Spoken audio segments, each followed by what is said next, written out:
동북아시아에서는 화약 냄새를 풍기는 미사일 경쟁의 전운이 감돌고 있습니다. 북한은 통해 자신들의 순항미사일 시험 발사를 한 것에서부터 시작해 철도투발 탄도미사일도 공개해 논란이 되고 있는데요. 우리나라도 숨겨놨던 순항미사일을 공개하면서 북한의 도발에 정면으로 맞서고 있습니다. 그런데 한국의 순항미사일이 외국의 순항미사일보다 우수하다는 평가가 나와 흥미를 봅니다. 또한 공개된 순항미사일은 빙산의 일각만 보여줬을 뿐 더 큰 비밀들이 많아 군 전문가들의 주목을 받고 있습니다. 특히 중국이 한국의 순항미사일의 사거리에 놀라 숨을 죽이며 지켜보고 있는 상황입니다. 일본도 브라브라 순항미사일 개발 발표를 했지만 웃음거리만 되고 있는데요. 본 영상은 유튜브 채널 코나미에서 제작하였으며 여러분의 구독과 좋아요, 알림 설정은 콘텐츠 제작에 큰 힘이 됩니다.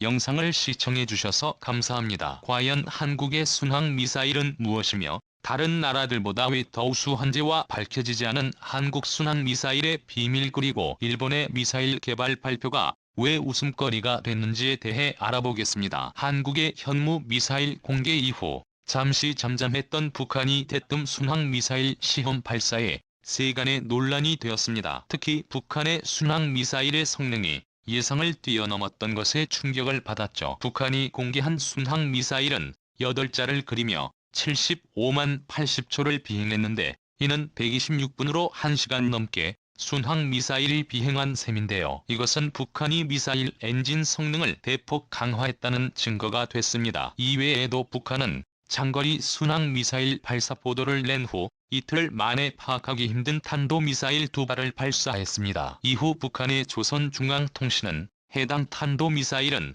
열차에서 발사되었다고 했는데요. 북한은 철도기동미사일 연대를 소개하며 그들이 북한 중부 산악지대로 기동하여 800km 거리의 표적지역을 타격하는 훈련을 진행했다고 밝혔습니다. 이는 마치 과거 구소련이 운영했던 철도 탄도미사일 발사와 유사한 시스템이었습니다. 그런데 전문가들은 북한의 철도미사일 발사 시험을 실패한 기획이라고 보는데요. 그 이유는 구소련의 경우 광대한 국토의 복잡한 철도 노선 덕에 미국이 정찰 위성을 동원해도 그 중에 탄도미사일 탑재 열차를 발견하기가 어려운 장점이 발휘되는 반면 북한의 경우 국토의 면적도 좁고 상대적으로 철도 연장도 그렇게 길지 않아 구소련에서의 철도 탄도미사일 발사 시스템이 얻었던 효과를 그대로 기대하기 어려울 것이라는 것입니다. 그렇다면 북한은 어째서 철도 기동 미사일 연대라는 것을 새로 조직하면서까지 철도 탄도미사일 발사 시스템을 도입한 것인지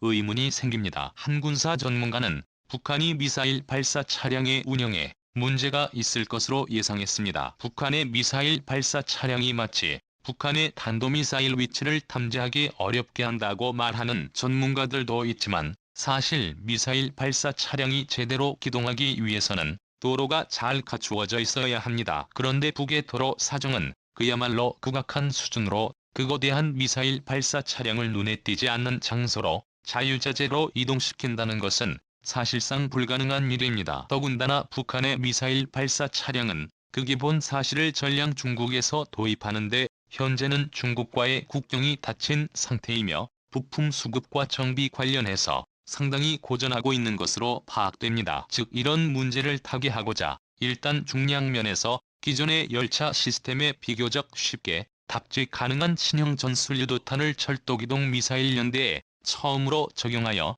이번에 시험 발사를 실시한 것이죠. 앞으로 신형 전술유도탄 이외에 다른 탄도미사일도 철도기동 미사일 연대에 적용할 가능성이 있으며 그때마다 시험 발사를 실시할 것으로 예상됩니다. 몇몇 전문가들은 이러한 열악한 상황에서도 미사일 발사 시험을 하는 것을 들어 북한이 미국의 제재를 피하는 것과 협상을 위해 미사일 발사 시험으로 시위를 하는 것이다라고 주장하지만 북한과 총풀이를 맞대고 있는 한국에게는 그냥 넘어갈 수 없는 일이었습니다. 이에 한국도 그동안 숨겨왔던 한국의 공대지 순항미사일 시험 발사를 공개했는데요.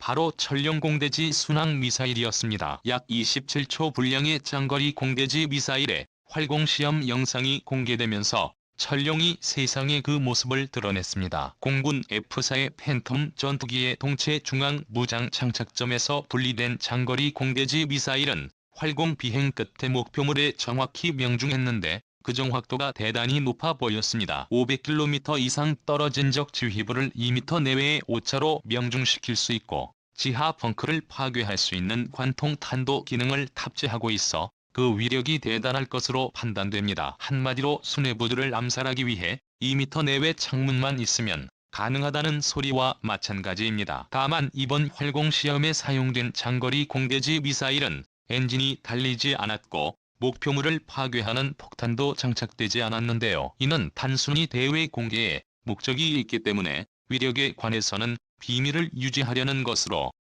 입니다. 일각에서는 천룡 미사일이 현무3 기반으로 만들어진 순항 미사일로 최대 사거리가 1500km 정도 될 것으로 판단하고 있으며 또 다른 전문가는 3000km까지 갈 것으로 예상하고 있습니다. 이는 현존 최강 순항 미사일이라고 해도 과언이 아닌 미국의 토마호크의 사거리가 2500km라는 것을 생각하면 천룡 미사일이 토마호크보다 500km나 더 멀리 날아간다는 말이 됩니다. 그렇게 되면 일본 전역이 사정권에 들어오는 것은 물론이고 중국 서부 사막인 간수성도 공격할 수 있는데요. 갑자기 왜 중국 간수성을 예로 들었냐면 최근 중국이 간수성 일대 모래지대에 119개의 미사일 경납시설을 건설하고 있기 때문입니다. 제프리 루이스 비확산연구센터 소장은 이 경납고는 여러 개의 탄두를 싣고 15,000km 떨어진 목표물에 도달할 수 있는 중국 대륙간 탄도미사일 둥펑 41일 가능성이 있다고 밝힌 적이 있습니다. 이에 만약 중국과 전쟁이 발발한다면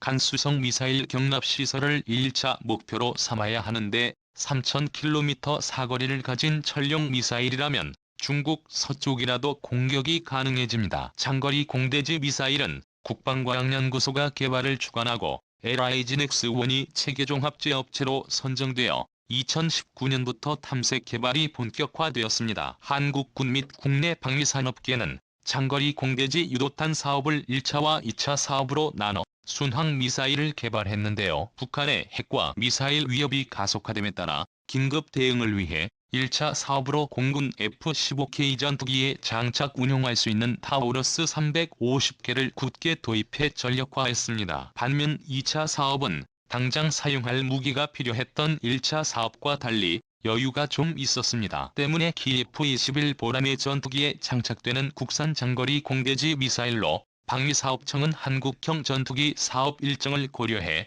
국내 개발하기로 결정했는데요. 국내 개발 중인 장거리 공대지 미사일은 KF의 보람의 전투기에 장착되어 적이 대공 위협 지역에서 벗어난 원거리에서 전략 표적을 정밀 타격할 수 있는 공중발사 순항 미사일입니다. 한국에서 개발한 장거리 공대지 순항 미사일은 독일과 합작해 만든 타워러스 순항 미사일보다도 더 우수한데요. 천룡 장거리 공대지 미사일은 공군의 전력화된 타우로스 350K 대비 발당 단가는 낮은 반면 높은 정밀도와 황제 및 능력 등 주요 성능이 우수하도록 개발 목표를 정한 것으로 전해집니다. 또한 KF 보람의 전투기의 탑재 효율성 및 생존성 극대화를 위해 소형화 경량화 항공연동한 스텔스화 등을 중점으로 개발하고 있습니다. 특히 운영유지 비용 절감 및 해외 수출 경쟁력 측면 등을 고려해 탐색 개발 단계부터 타우로스 350기의 운영 불편사항 개선과 상용품 적용 등을 통한 비용 절감 등을 추진하고 있는데요. 하지만 일각에서는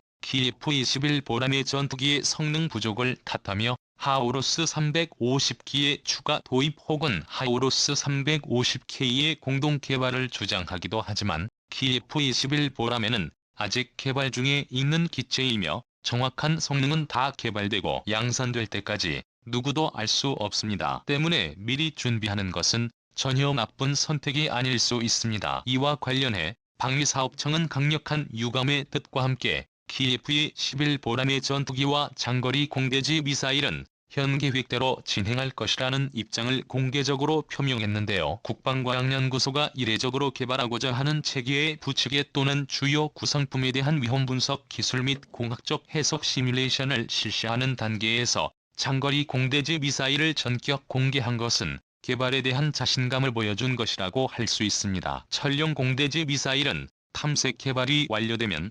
2022년부터 체계 개발을 진행할 예정이며 총 사업비는 개발 비용 3,100억 원 그리고 양산 비용은 5천억 원을 포함해 2030년까지 총 8,100억 원이 투입될 예정입니다. 더 중요한 것은 이는 전용 미사일의 빙산이 일각일 뿐입니다. 바로 전용 미사일의 파생령이 존재하는데요. 한 해군 관계자는 도산 안창호 하메스 헬빔 발사 성공과 관련하여 인터뷰를 가졌는데, 이때 은연중에 전방 어뢰 발사관에서 전용 순항 미사일을 발사할 수 있다고 밝혔습니다. 이는 전용 순항 미사일이 잠대지형으로도 개발 중에 있다는 것을 의미했습니다. 이 말은 전용 순항 미사일도 현무 탄도 미사일처럼 제식화될 것이라는 뜻인데요. 현재 공대지와 잠대지 전용 미사일이 수면에 드러난 것입니다. 또한 2000년대 초반부터 세종대왕급 이지스 하면은 사거리 500km의 전용 미사일이 탑재되어 운용되고 있습니다. 전문가들은 한국군의 미사일 체계가 정립되었으며 현무는 한국형 탄도미사일의 제식 명칭이 될 것이고 전용은 한국형 순항미사일의 제식 명칭이 될 것이라 예상하고 있습니다. 이에 일본 정부도 뒤늦게 장거리 순항미사일을 개발하겠다고 나섰습니다. 가만히 표적이 되는 것을 우려한 나머지 일본 정부는 현재 사거리 150에서 200km가량인 12식 지대함 유도탄의 사거리를 5년에 걸쳐 900km로 늘릴 계획이고 최종적으로 1500km로 늘리며 여기에 레이더망을 피할 수 있다는 스텔스 성능도 개발할 계획입니다. 그런데 전문가들은 일본이 그동안 너무 자만한 나머지 한국과 메울 수 없는 격차가 벌어진 상태라고 말하며 개발된다 해도 미사일 단가가 얼마나 비싸질지 예상이 안 된다고 말하는데요. 한국이 크고 강한 주변국들의 전열주부들지 않고 오히려 위협적인 군사 강대국이 된 것에 박수를 보냅니다.